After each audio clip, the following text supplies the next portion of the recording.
Assalamualaikum warahmatullahi wabarakatuh.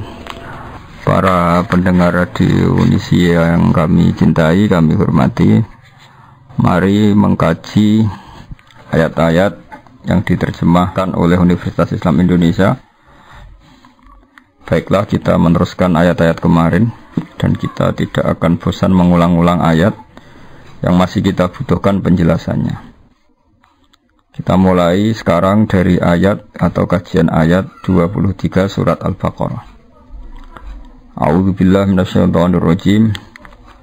Wa in kuntum fi raibim mimma nazzalna ala abdina fa'tu bi suratin min mithlih wad'u syuhada'akum min dunillahi in kuntum shadiqin. Di terjemahan UI dijelaskan, jika kalian masih ragu tentang kebenaran wahyu yang kami turunkan kepada hamba kami, buatlah satu surat saja yang sepadan dan panggillah seluruh penolongmu selain Allah bila tuduhanmu benar. Logika umumnya adalah bahwa mereka ini menuduh Al-Quran karangan Muhammad, dan mereka yakin betul Muhammad hanyalah seorang manusia. Normalnya kalau betul Muhammad seorang manusia dan bisa mengarang Al-Quran, mereka yang mengklaim mereka lebih cerdas, lebih pintar, lebih terpelajar harusnya bisa ngarang Al-Quran. Dan Al-Quran menantang mereka cukup satu surat saja yang menandingi Al-Quran. Tapi apa faktanya? Mereka tidak mampu. Sampai Rasulullah wafat pun mereka tidak mampu. Sampai sekarang pun mereka tidak mampu. Harusnya yang demikian menjadi satu keyakinan atau kesimpulan bahwa Al-Quran memang kalam Allah yang tidak bisa ditandingi oleh kalam manapun dan tidak akan tertandingi oleh karangan manusia apapun. Berikut beberapa cerita tentang naifnya mereka, ironisnya mereka. Saat mereka benar-benar sering kumpul dan rapat dan memutuskan ingin menandingi Al-Quran, mereka tidak mampu. Sampai menyewa orang yang bernama Musailamah. Oleh Islam, Musailamah ini disebut Musailamah Al-Kadzdzab, dia pendusta, dia pembohong. Setelah disewa ternyata apa? Mereka hanya minta 1-2 surat yang mirip Al-Quran. Misalnya begini, Al-Quran adalah wahyu Allah yang diantara yang diturunkan adalah surat Al-Fil. Alam taro kaifa fa'ala rabbuka bi ashabil fil. Alam yaj'al kaidahum fi tadlil wa arsala alaihim tayran ababil tarmihim bihijaratin min sijil faja'alahum ka'asfim ma'kul. Kalimatnya indah, akhiran ayatnya juga indah, terbaca juga indah. Kualitas maknanya juga luar biasa, bahwa adalah fakta bangsa Arab sebelum kelahiran Nabi dalam waktu dekat. Ada prahara besar yang dialami penduduk Mekah, yaitu bahwa Abraha ingin merobohkan Ka'bah. Singkat cerita, Abraha ini adalah raja yang cerdas. Dia tahu bahwa Ka'bah adalah sumber ekonomi karena didatangi berbagai pihak, dan itu artinya jadi wisata religi yang menghasilkan uang. Abraha berpikir ingin bikin Ka'bah di Yaman yang kira-kira mendatangkan wisatawan juga, yang nanti berakibat kebaikan secara ekonomi atau secara finansial. Singkat cerita, setelah dia bikin, ada orang Quraisy gak terima sampai buang air besar di situ. Kemudian ini sangat bikin marah Abraha dan dia bersumpah akan menghancurkan Ka'bah. Setelah bersumpah mau menghancurkan Ka'bah, dia datang ke sana dengan pasukan gajahnya yang terkenal, yang melegenda dalam sejarah Mekah, sejarah Ka'bah. Ketika sudah mendekati Ka'bah, singkat cerita, gajah-gajah mereka yang hendak merobohkan Ka'bah, kalau diarahkan ke sana nggak mau, tapi kalau diajak pulang mau. Setiap mau diarahkan lagi ke Ka'bah nggak mau, setiap diajak pulang mau. Sehingga ini jadi peristiwa besar. Kemudian Abraham memaksakan tetap mau menghancurkan Ka'bah. Kenapa redaksinya alam taro? Bukankah kamu melihat? Berikut pendengar saya kutip sebagian sejarah pokok di sini. Tentu saat itu yang Sayyidul Qaumi, tuan daripada yang dipertuan besar di Mekah, di kampung Quraisy atau suku Quraisy adalah Sayyid Abdul Muthalib. Dia adalah mbah kandung Rasulullah Shallallahu Alaihi Wasallam, Muhammad bin Abdullah bin Abdul Muttalib. Abraha sebagai seorang raja, dia relatif berperadaban. Dia tanya, kalau saya mau menghancurkan Ka'bah, siapa yang harus saya temui? Kata masyarakat, ya Abdul Muttalib Sayyidu Hadal Wadi. Abdul Muttalib dia adalah pemimpin di sini.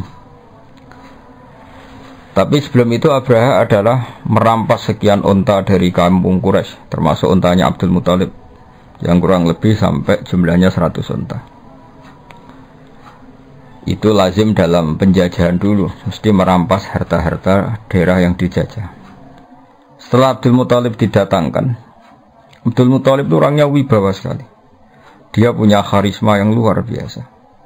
Sampai-sampai saking karisma beliau, Abraha ini duduk di singgasana, terus dia bilang, ya Abdul Muttalib, kalau kamu duduk di sebelah saya, kaum saya pasti gak terima, karena saya ini raja di raja. Tapi kalau kamu duduk di bawah, saya tidak punya nyali, saya di atas, kamu di bawah. Singkat cerita, akhirnya Abraha ini duduk sejajar dengan Abdul Muttalib. Setelah duduk bersama, kata Abraha, saya ingin merobohkan Ka'bah, tapi saya tidak ingin perang. Sebab itu ungsikan kaum bangsa kamu. Kata Abdul Muttalib, ndak itu ndak urusan saya. Yang penting unta saya yang kamu sita, kamu kembalikan. Abraha terkaget-kaget.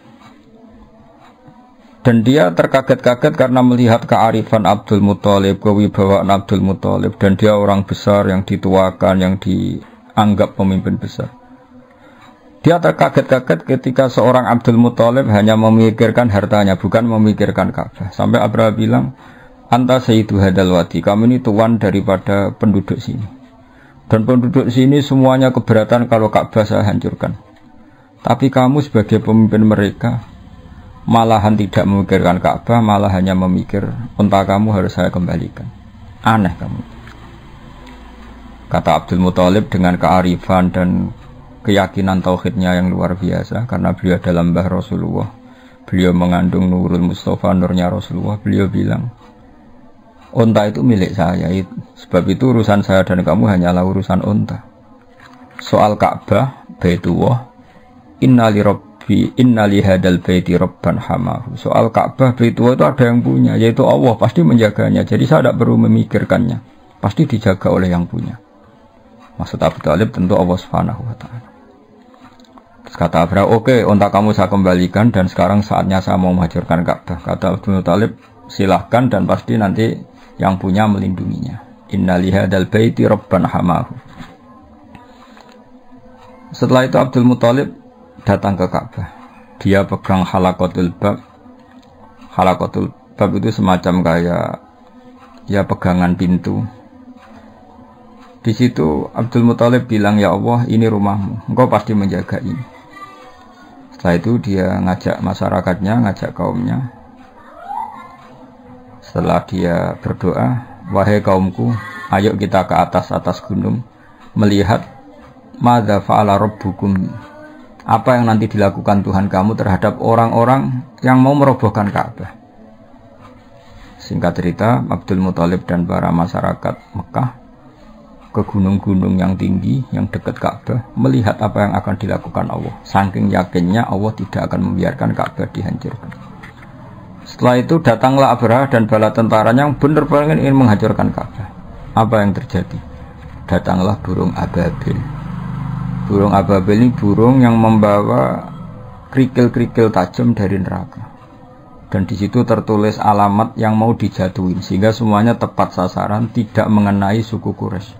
Ini termasuk Qudratullah, di mana burung yang tidak punya akal menjatuhkan kerikil tepat sasaran. Sehingga sebelum ada bom pintar, bom beralamat, bom yang terprogram dulu, orang sudah menyaksikan kecanggihan burung ababil yang menjatuhkan kerikil mesti tepat pada yang salah, tepat pada sasaran. Di sini diterangkan oleh Allah Subhanahu wa taala dengan begitu indah secara kebalaghaan, secara kesusastraan, yaitu alam taro kaifa fa'ala rabbuka bi ashabil fil. Wahai penduduk Mekah, wahai kamu siapa saja yang melihat peristiwa itu. Alam taro dalam banyak tafsir disebutkan ayyuhar ra'i, siapa saja yang melihat peristiwa itu. Coba lihat apa yang dilakukan Tuhanmu terhadap ashabil fil, orang-orang bertentara gajah. Bukankah mereka saya hancurkan dan mereka sia-sia? Tadlil artinya amal mereka sia-sia. Dan wa arsala alaihim taron ababil, dan Tuhanmu yaitu Allah mengutus pasukan ababil. Yang ababil tadi membawa hijaratan min sijil. Wa arsala alaihim taron ababil tarmihim bihijaratin min sijil. Faja'alahum ka'asfin ma'kul. Ini urutan ayat yang luar biasa. Alam tara kaifa fa'ala rabbuka bi ashabil fil. Alam yaj'al kaidahum fi tadlil wa arsala 'alaihim tayran ababil tarmihim hijaratin min sijil. Keindahan ini bukan terletak hanya karena diakhiri lam, semuanya sukun ya sukun semua sebagai waqaf, tidak. Tapi kualitas kesejarahan yang begitu dijelaskan detail dan faktual, yaitu nyata-nyata ada yang melihat, bersaksi melihat alam taro, dan mereka benar-benar taro melihat. Benar-benar ada pasukan gajah disebut ashabil fil, benar-benar ada burung yang bernama ababil, benar-benar ada batu kecil yang benar-benar min sijil. Semuanya diredaksikan begitu indah dan faktual, memang itu nyata. Sehingga orang-orang Quraisy ketika dengar ayat itu enggak berkutik. Betapa Quran itu indah dan enggak mungkin tertandingi. Kesejarahnya kena, bahasanya kena, keindahan pendengarannya kena. Karena mereka enggak mampu dan ditantang oleh Allah, silahkan tandingi yang seperti ini. Disewalah Musailamah Al-Kadzdzab untuk menandingi yang semacam surat ini. Apa yang terjadi? Musailamah datang. Dia ngomong sekenanya saja. Sampai si penyewanya itu kecewa semua. Dia malah cerita, al-filu mal-fil wa ma adraka mal-fil lahu khurtumun tawil wa dhailuhu qasir. Dia menandingi surat ini dengan kata-kata yang sama sekali enggak ada maknanya dan tidak punya kualitas apapun. Dia hanya ingin berakhiran lam, terus kedengaran kayak mirip. Tapi sama sekali tidak menunjuk makna yang luar biasa. Bahkan terkesan hadayan itu kayak omongan orang yang setengah gila, setengah tidak waras. Dia hanya cerita yang maknanya al-filu mal-fil. Kamu tahu gajah. Gajah itu apa? Gajah adalah hewan lahu khurtumun tawil. Dia punya belalai panjang. Wadailuhu qasir, tapi dia ekornya pendek dan sebagainya. Dia hanya ingin berakhiran dengan lam dan menjelaskan sesuatu yang enggak penting sama sekali. Sehingga sampai para ulama bilang kamu itu gila, kamu itu pendusta. Sehingga disebut Musailamah Al-Kadzdzab. Ini pelajaran bagi kita bahwa Al-Quran adalah kalamullah dan siap diadu secara ilmiah. Saking siapnya sampai Quran bilang faktu. Kalau kamu enggak percaya dengan Quran ini adalah wahyu dari Allah, faktu, maka datangkanlah bisuratin mimisli. Kamu enggak apa-apa ngarang Quran asal kualitasnya sama, kebahasaannya sama, faktual sejarahnya sama, rohnya sama. Tentu mereka tidak akan mampu. Ketika nyata-nyata mereka tidak mampu, Allah sangat baik masih memanggil mereka, fa illam taf'alu wa lan taf'alu fattaqun nar. Jika kamu tidak bisa melakukan itu dan memang tidak akan mampu, wa lan taf'alu fattaqun nar, kamu sebagai manusia harus takutlah masuk neraka. Yang neraka itu saking panasnya, waquduhan nas wal hijarah. Yang menjadi alat atau materi bahan bakarnya adalah manusia dan batu. Di sini kata ulama dikatakan batu-batu besar yang normalnya tidak nyala menjadi nyala. Itu bukti saking panasnya neraka. Sampai batu yang dimasukkan pun akan menjadi nyala. Kalau neraka tidak panas-panas amat, tentu batu-batu besar itu tidak akan menjadi api. Tapi saking panasnya keadaan neraka sampai batu-batu besar pun setelah dimasukkan menjadi bahan bakar, menjadi nyala dan menjadi bahan bakar. Wa'iddas lil kafirin. Tentu neraka itu dipersiapkan bagi mereka yang mengingkari kebenaran, mengingkari Allah dan Rasul dan kebenaran Quran. Dan sudah menjadi tradisi Allah Subhanahu wa taala setelah menerangkan orang-orang kafir, kemudian ayat diteruskan dengan menerangkan orang-orang mukmin. Wa basyiril ladzina amanu wa amilus solihati anna lahum jannatin tajri min tahtihal anhar. Sampaikan kabar gembira kepada mereka yang beriman dan beramal saleh bahwa bagi mereka surga-surga yang dihiasi oleh sungai-sungai yang mengalir.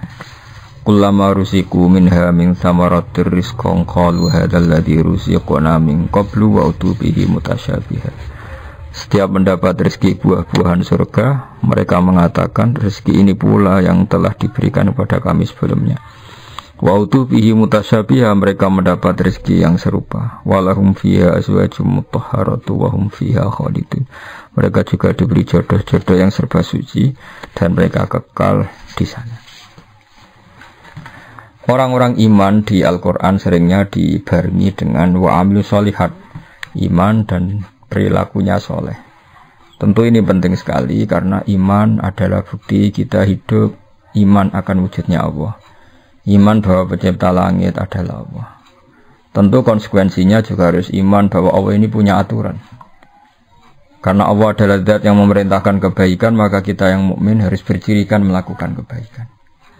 Allah sebagai pengatur alam tentu melarang segala jenis kerusakan dan kezaliman. Kita pun ingin menghindari sejauh mungkin kerusakan dan kezaliman. Sebab itu kita tidak boleh mendewa-dewakan iman saja, karena di Al-Quran seringnya kata iman dibarengi dengan kata wa'amilu sholihat dan berperilaku yang baik-baik.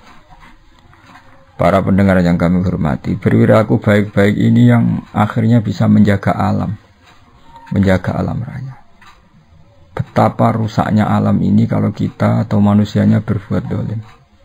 Betapa kacaunya sistem sosial, kacaunya tata surya, kacaunya apa saja. Bumi bisa dihancurkan lewat bom atom. Manusia bisa dihancurkan oleh narkoba. Konflik bisa disulut karena banyak orang yang berselingkuh, banyak orang yang mengambil haknya orang lain, istrinya orang lain sekenanya. Betapa rusaknya ini. Sehingga saking kacaunya kezaliman, Allah berfirman tuharal fasadu fil barri wal bahri bima kasabat aydin nas. Kalau ada kerusakan di mana saja, baik lautan maupun di daratan, semua pasti karena ulah manusia. Sebab itu kita yang mukmin harus berperilaku yang soleh. Soleh itu dari makna sesuatu yang pantas, yang layak. Baik layak secara agama, layak secara etika publik, maupun layak dengan alam. Artinya kita berperilaku sesuatu yang alam itu tidak menolak perilaku kita. Misalnya kita tidak bikin pencemaran, tidak bikin kerusakan di bumi dengan bom atom, dengan zat-zat kimia yang merusak alam, dan sebagainya, dan sebagainya. Sebab dalam bahasa Arab, solihun masoluhalisya, sesuatu yang layak disebut soleh. Sehingga kita sebagai mukmin harus melakukan suatu amalan solihan, baik yang hubungannya dengan Allah disebut ibadah mahdhah, kayak kita sholat, kita sujud, kita puasa, maupun yang berhubungan dengan sama-sama manusia, sama-sama makhluk. Kita baik sama orang tua, keluarga, teman, anak, dan tentu juga harus baik dengan alam. Kita tidak merusak alam ini dengan bom atom, dengan kimia yang tidak pada tempatnya, tidak merusak dengan pencemaran. Bayangkan misalnya air yang menjadi sumber kehidupan, kemudian diracuni oleh kimia-kimia yang membahayakan. Kita semua akan mati karena nggak ada sumber kehidupan, karena airnya tercemari oleh limbah, oleh sesuatu yang madarat, yang membahayakan. Sehingga kita sebagai mukmin selalu berdoa sama Allah supaya hidup kita adalah hidup yang baik, hidup yang soleh, dan hidup kita adalah cerminan dari iman kepada Allah Subhanahu wa Ta'ala, yang diantara paketnya adalah orang mukmin adalah orang-orang sing amilus sholihat. Karena Allah adalah zat yang baik, yang selalu membalas orang-orang yang baik. Kemudian orang-orang baik ini dijanjikan Allah annalahum jannatin tajri min tahtil anhar. Orang-orang ini akan masuk surga, di mana surga itu serba indah. Di antara gambaran indahnya adalah dihiasi sungai-sungai yang mengalir, dan tentu dicukupi segala sumber rezeki, termasuk dicukupi juga kebutuhan-kebutuhan biologis manusia. Disebut walahum fiha azwajum mutahharah, punya istri-istri atau pasangan-pasangan yang tersucikan. Sudah gitu ditutup dengan wahum fiha khalidun, dan orang-orang baik di surga itu selamanya-lama.